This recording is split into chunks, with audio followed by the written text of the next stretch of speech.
아멘. 귀한 찬양 감사합니다. 우리 앞뒤 좌우에 계신 분과 인사하겠습니다. 주님의 이름으로 사랑합니다.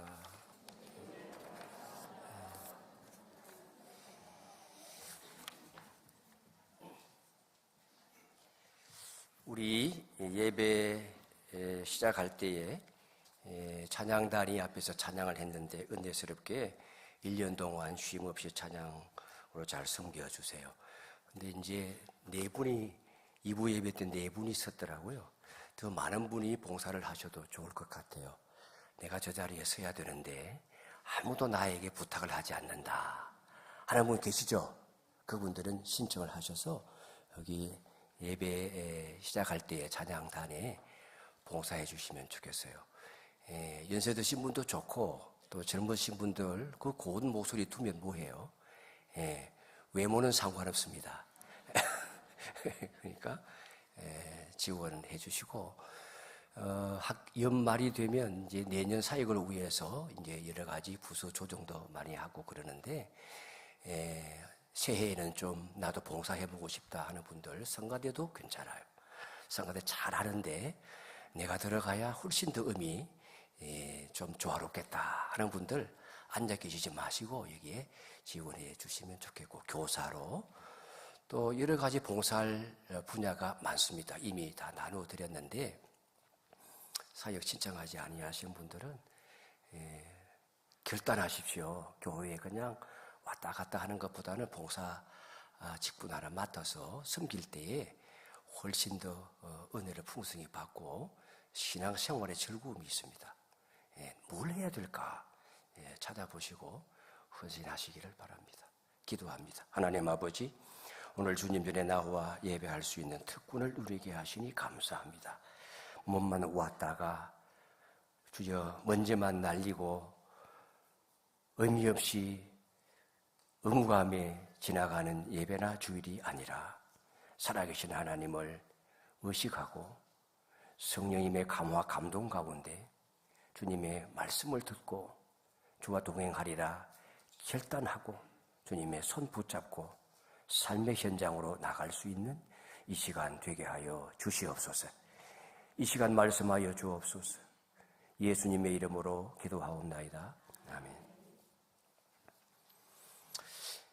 우리 교회는 이 성찬 예식을 1년에 4번 행합니다. 다른 교회들은 1년에 2번 하는 곳도 있고 한 달에 1번 하는 곳도 아마 있을 거예요. 매주일 하는 교회도 있습니다.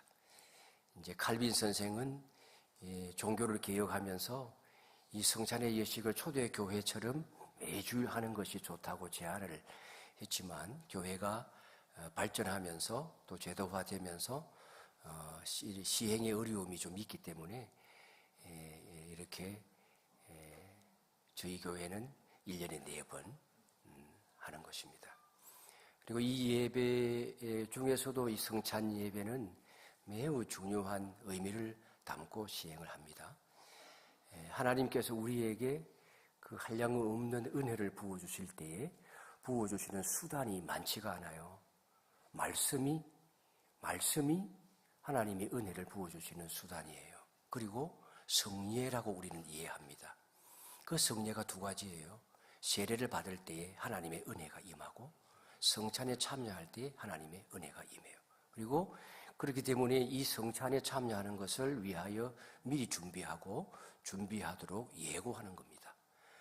그리고 참여할 때 우리가 느끼든 느끼지 않든 하나님께서 부어주시는 신령한 은혜로 우리의 영육이 새로워지고 우리의 삶이 새 출발하는 은혜를 얻게 되는 겁니다. 그런데 이 성찬에 참여하게 될 때에 어떤 사람들은 그렇게 생각을 해요. 내가 이 성찬에 참여할 자격이 있는가? 이 거룩한 성찬에 내가 지금 제대로 준비하고 참여하고 있는가? 이런 의구심을 가질 때가 있어요. 그래서 성찬이 좀 차갑고 무겁게 느껴집니다. 예전에는 더 그랬죠. 우리의 선배들, 우리의 부모님은 이 성찬식 때 그냥 눈물을 펑펑 쏟으면서 그렇게 많이 우시더라고요. 저도 모르고 따라서 울었어요. 그렇게 무겁고 차가운 느낌이 있는데 우리가 이 성찬을 참여의 자리가 아니라 어떤 자격을 점검하는 자리로 생각을 하거나 어떤 죄책감을 점검하는 자리로 오해하기 때문에 성찬식이 너무 무겁고 또 차갑게 느껴지는 면이 없지 않아 있습니다. 그런데 하나님께서 사도 바울을 통해서 전한 이 성찬은 전혀 그와 다른 자리라고 하는 거예요. 그래서 요즘은 성찬의 의미를 많이 새롭게 강조하고 이게 축제가 되어야 한다. 그렇게 학자들은 설명을 합니다. 오늘 본문의 말씀을 보면 성찬은 이렇게 딱딱한 의식을 넘어서서 주님과 새로운 관계를 맺는 것으로 나가게끔 이끌고, 그 다음에 그저 개인이 아니라 공동체를 생각하게 만드는 의식으로 우리에게 도전을 주고, 그리고 어떤 슬픔의 자리가 아니라 오히려 축제의 그 은혜의 자리로 나아가게끔 만든다고 하는 겁니다. 오늘 주님이 이러한 성찬으로 저와 여러분을 초대하십니다. 그래서 먼저 생각해 볼 것은 성찬이 과거를 회상하지만 과거의 회상에 머무는 것이 아니라 지금 여기서 주님을 만나는 사건이 되어야 한다고 우리에게 요구하는 것입니다. 예수님께서 나를 기념하라 라고 했을 때 이 기념하라, 기억하라라고 하는 말씀은 우리의 그 앨범에서 낡은 사진을 꺼내어서 이걸 보면서 이전에 그랬었지 라고 하는 그 추억을 되새기는 그와 같은 것이 아니라 이 성만찬은 지금 여기에서 다시 일어나는 주님과의 연합, 참여가 되어야 한다고 하는 것입니다. 단순한 과거로의 시간 이동이 아니고 과거의 사건인데 지금도 현존하고 있는, 현재 여기에서 나에게도 그때와 똑같은 모습으로 임하시는 주님, 그 주님을 만나고 그 임재에 부딪히고 그분을 경험하는 그런 시간이 되어야 한다는 겁니다. 이것이 성만찬의 시간성입니다. 과거가 아니고 현재에 이루어지고 있는 사건이 되어야 한다는 거예요. 그래서 바울은 분명하게 말합니다. 주 예수께서 잡히시던 밤에 행하신 사건이다. 주 예수께서 잡히시던 밤에 베풀어 주신 만찬이다 라고 하는 의미는 무엇입니까? 너희들이 조만간에 나를 배신할 자들인데 내가 그걸 모르는 바가 아님에도 불구하고 지금 너희들과 언약을 맺는 이 만찬을 거행하는 것이다. 가장 어두운 밤, 그토록 목숨을 걸고 주여, 다른 사람은 주를 떠날지라도 나는 결코 주님을 떠나지 아니하겠나이다 라고 자기가 목숨을 걸고 맹세했던 그 베드로를 비롯하여 다른 모든 제자들도 마찬가지 우리도 주님을 떠나지 않겠습니다 라고 공동으로 맹세를 했지만 오늘 이 밤이 지나고 나면 하나 둘 너나 할 것 없이 전부 다 예수님을 부인하고 배신하고 잡힐까봐 그도까지 벗어버리고 벌거벗은 몸으로 도망치게 될 자들을 주님이 모르신 바가 아니에요. 내일이면 나를 배신할 자들인데 그들을 앞에 두고 우리 주님은 언약을 맺는 거예요. 주께서 잡히시기 전날 밤에 나누신 떡이에요. 나누신 피예요. 이건 무슨 의미입니까? 너희들은 나를 곧 버리겠지만, 너희들은 내 앞에서 무너지겠지만, 너희들은 인생에 실패하겠지만, 그렇게 실패할 때일지라도 나는 너희들을 떠나지 않을 것이다. 끝날까지 내가 너희들과 함께하고 너희들을 붙잡을 것이다. 나는 너희들을 포기하지 않을 것이다. 오늘 여러분, 우리 주님께서 나누어 주시는 떡을 받을 때에, 이 피를 마실 때에 이러한 주님의 음성을 들어야 돼요. 나는 너희들이 살면서 내 이름으로 나를 주님 주님 하면서 그리스도인이라고 살아가면서도 끊임없이 나를 배신하고 부인하고 말씀 따라 살지 아니하고 불순종하지만은 그때일지라도 나는 너희들을 포기하지 않겠다는 주님의 음성을 들으시면서 떡을 드셔야 돼요. 그리고 잔을 마셔야 되는 겁니다. 그러니까 이 성찬은 그때 예수님을 그저 떠올리며 회상하는 것이 아니라 지금 이 자리에서 살아계신 주님, 다시 부활하신 주님, 성령을 통하여 내 안에 계신 주님, 우리 공동체 안에 계시는 주님, 우리 가정에 계시는 주님, 내가 직장으로 가도 나와 함께 하시며 전우좌우로 나를 두르시는 주님, 그 주님을 만나라고 하는 주님의 초대인 것입니다. 그래서 오늘 성찬 앞에서 나 자신의 자격을 증명하려고 하지 마시고 주님이 부르시는 그 음성을 듣고 주와 연합하는, 다시 손붙잡는 그런 복된 시간 되시기를 바랍니다. 두 번째로, 성찬은 개인의 내면 점검이 아니라 그리스도의 몸을 다시 세우는 자리입니다. 바울이 고린도 교회를 향하여 책망을 했어요. 성찬식과 관련된 고린도 교회의 그 관행을 보고 하나님께서 바울 사도를 통하여 책망했어요. 주님의 만찬은 먹고 마시는 것이 아니다. 너희들이 이 성찬의 의미가 무엇인지 몸을 분별하지 아니하고 먹었기 때문에 지금 죽은 자들이 많이 있다. 그런 말씀을 하자는 상당히 엄한 말씀을 하고 있는 거예요. 만찬은 그렇게 너희들이 하는 것처럼 먹고 마시는 데 있는 것이 아니다.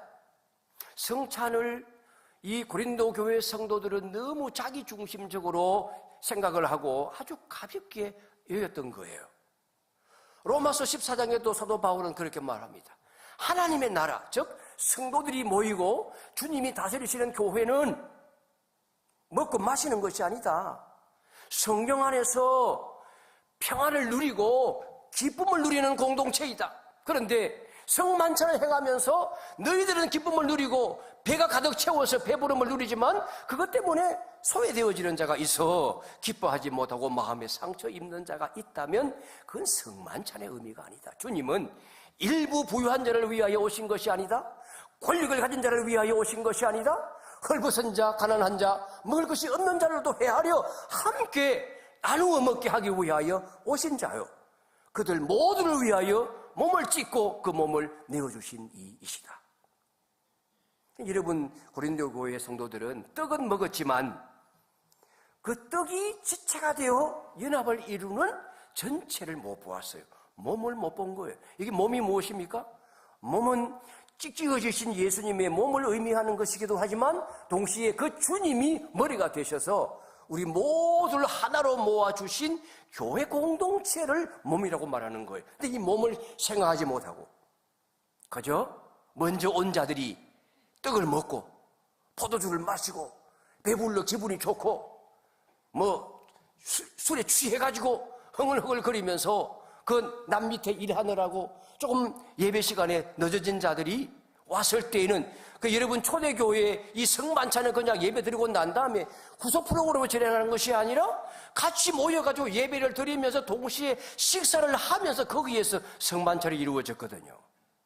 그런데 먼저 다 먹어버렸으니 뒤에 온 사람들이 먹지 못해 배고프고 소외감을 느끼고 무시를 당하는 느낌을 가지면 그게 어찌 교회냐, 그것이 어찌 주님을 머리로 삼는 몸이냐라고 하는 거예요. 우리 가운데도 엘리트 의식을 가지고 나는 당신들과는 달라 라는 생각을 가진다면 성만찬에 참여할 자격이 없는 거예요. 나는 부유한 자이기 때문에 그 좀 못 사는 사람들, 깨지재하게 그 좀 브랜드도 아닌 옷들을 입고 오는 사람들은 좀 가까이 하기가 좀 불편해 라는 생각을 가지는 사람이 있다면 성만찬에 참여할 자격이 없는 거예요. 저 사람은 못 배워서 말하는 걸 보니 품격이 없어. 같이 일하기 좀 낯간지러워. 난 다른 부서로 옮길래 라는 생각을 가진다면 마찬가지예요. 교회의 사역 가운데 좀 지저분하고 불편하고 힘든 일을 해야 되기 때문에 거기에 배속되어지는 사람들은 좀 그런 저런 사람들이야 라는 생각을 가지는 분이 계십니까? 그런 생각을 갖는 사람들이야말로 지저분한 일에 가서 봉사를 해야 되는 거예요. 높아지기를 원하는 자마다 내가 잘난 것 같은 자아식을 가진 사람일수록 굳은 일을 맡아 해야 되는 거예요. 추운 겨울에 땀 삐질삐질 흘리며 무더운 여름에 바깥에 나가서 봉 들고 차량 봉사해야 되는 거예요. 식당에 다 다 먹고 난 다음에 여러분들 먹고 남은 그릇을 씻는 그 설거지 하는 일, 그 허리 아픈 일이에요. 그 1년 내내 봉사하는 게 쉬운 일이 아니에요. 잘났다고 생각하는 사람은 거기에 가셔야 돼요.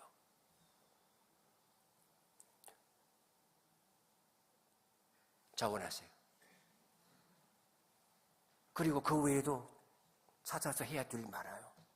교회 관리, 청소, 용역 맡은 그분만 해야 되는 건 아니에요. 제가 2층에서 올라올 때 계단을 보면 빛이 쫙 비치면 바닥에 머리와 먼지와 모래가 쌓여져 있어요. 그분이 이 큰 교회당을 다 관리 못하는 거예요. 그 눈에 보이면 어디에서 찾아가서 비를 가져와서 쓸 수도 있는 것 아니에요. 그걸 장로님들이 모범을 보여야 돼요. 안수 집사님이 모범을 보여야 돼요. 권사님이 모범을 보여야 되는 거예요.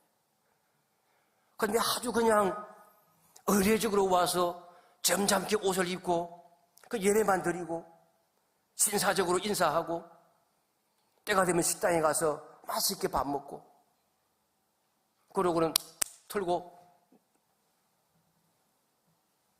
올라가서 우아하게 차 한잔 마시고 대화 나누고 그래 가면 그게 몸이냐 내가 몸의 지체로서 내 일을 제대로 하고 있느냐 하는 생각을 좀 해야 하지 않겠어요? 그걸 생각하는 자리에 성만찬은 모두가 동일하게 주님의 지체로 높낮이 없이 낮아져서 오히려 높아지려고 하면 섬김을 받으려고 하면 더 섬겨야 돼요. 존경을 받고 싶으면 더 낮아져야 되고 굳은 일을 해야 되고 그리고 진짜 섬기는 사람은 힘든 일을 해야 되는 거예요. 육체적으로 힘든 일. 그리고 시간이 돈이에요. 많은 시간을 바치는 거예요. 물질로 헌신하지 못하면 시간을 바치는 거예요. 그것마저도 안 되면 몸으로 바치는 거예요.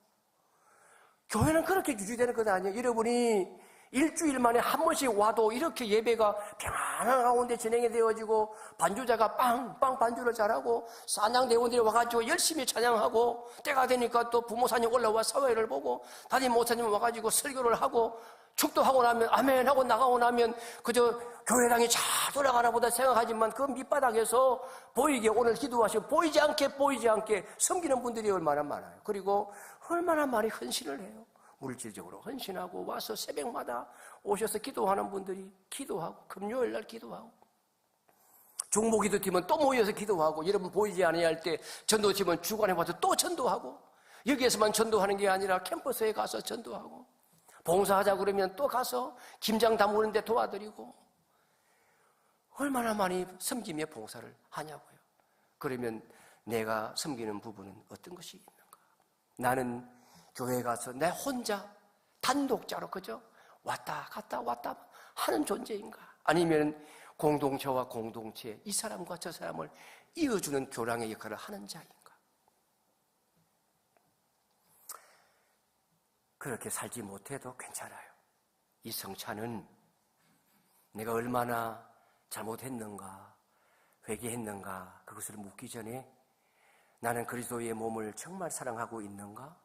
공동체 안에서 몸처럼 지체처럼 살아있는가라고 물어야 하지만 비록 그렇게 살지 못했다고 할지라도 성찬을 받을 때는 우리 주님이 다 용서하시고 용납하시고 받아주시는 거예요. 그러니까 오늘 이 시간에 그 죄책감에 머물러 있지 마시고 주님이 말씀하는 음성을 들으십시오. 그렇지 못해도 괜찮다. 그러나 혼자가 아니라 다른 이들과 함께 어울려서 다시 시작하라. 그 성찬은 공동체를 이어주는, 다시 이어주는 은혜의 접착제 역할을 하는 거예요. 나뉘어졌던 자들이 이 반성을 하면서 다시 뭉치는 거예요. 손을 잡는 거예요. 어깨동무하는 거예요. 하나가 되어자. 우리는 하나이다. 이 사실을 확인하는 거예요.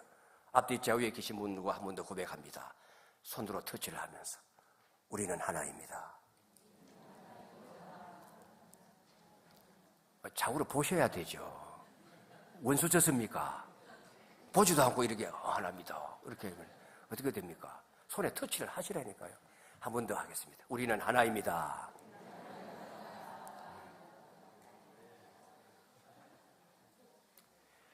성찬은 나와 하나님만의 사건이 아니고 우리의 사건이 되도록 그렇게 돌아보아야 됩니다. 세 번째로, 성찬은 슬픔에 젖는 의식이 아니라 미래를 향해 나아가는 약속의 식탁입니다. 바울이 성찬의 방향을 분명하게 보여줍니다. 첫 번째 것은 성찬의 시간성을 말씀드렸어요. 과거가 아니라 현재의 사건이 되어야 한다. 둘째는 공간성, 성찬의 공간성을 말씀드렸어요. 나 안에 머무는 것이 아니라 확장하여 공동체의 사건이 되어야 한다. 세 번째는 성찬의 방향성입니다. 사도 바울을 통하여 하나님 말씀하세요. 주의 죽으심을 그가 오실 때까지 전하는 것이니라. 십자가의 사건으로 끝나는 것이 아니고 죽으시고 부활하신 예수님께서 하늘로 올라가셨는데 그 주님은 언젠가는 다시 오신다는 거예요. 그러니까 이 성찬은 그걸 기억하는 사건이니까 재림과 완성을 향해 열려있는 사건이에요. 성찬의 방향성,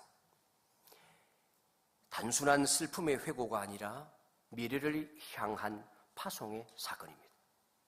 여기 예수님께서 성찬을 시행하시면서 하신 말씀, 내가 새 포도주를 마시는 날까지 다시는 포도나무에서 난 열매를 먹지 않을 것이다. 새 포도주를 마시는 날이 언제입니까? 이 표현이 매우 중요한 거예요. 이걸 모르면, 이 문화적 배경을 모르면 이 본문을 이해할 수가 없어요.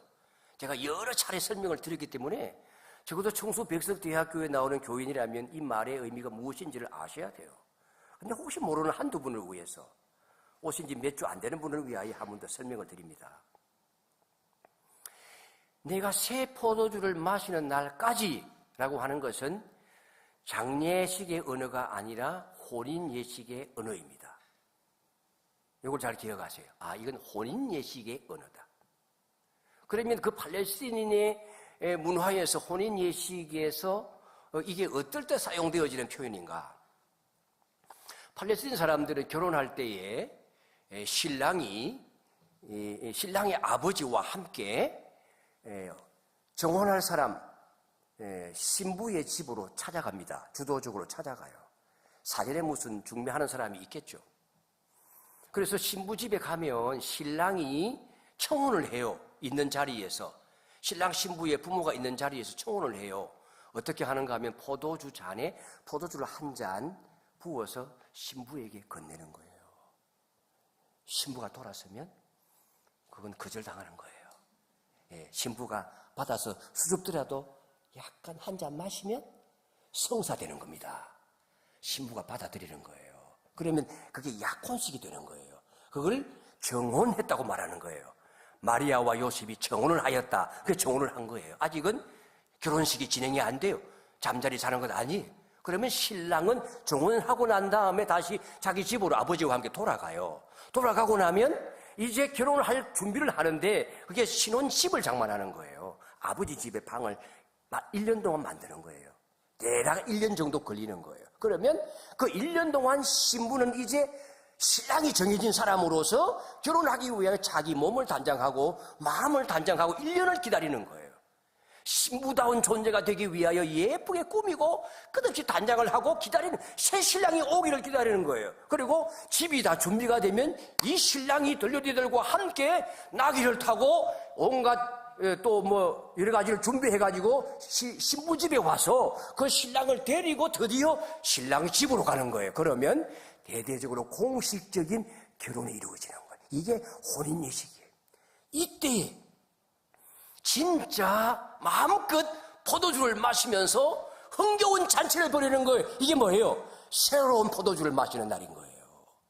예수님께서 내가 새 포도주를 마시는 날까지라는 것은 약혼식을 하고 난 다음에 진짜 결혼식을 하기까지 기다렸다가 그때 새 포도주를 마시는 그날까지,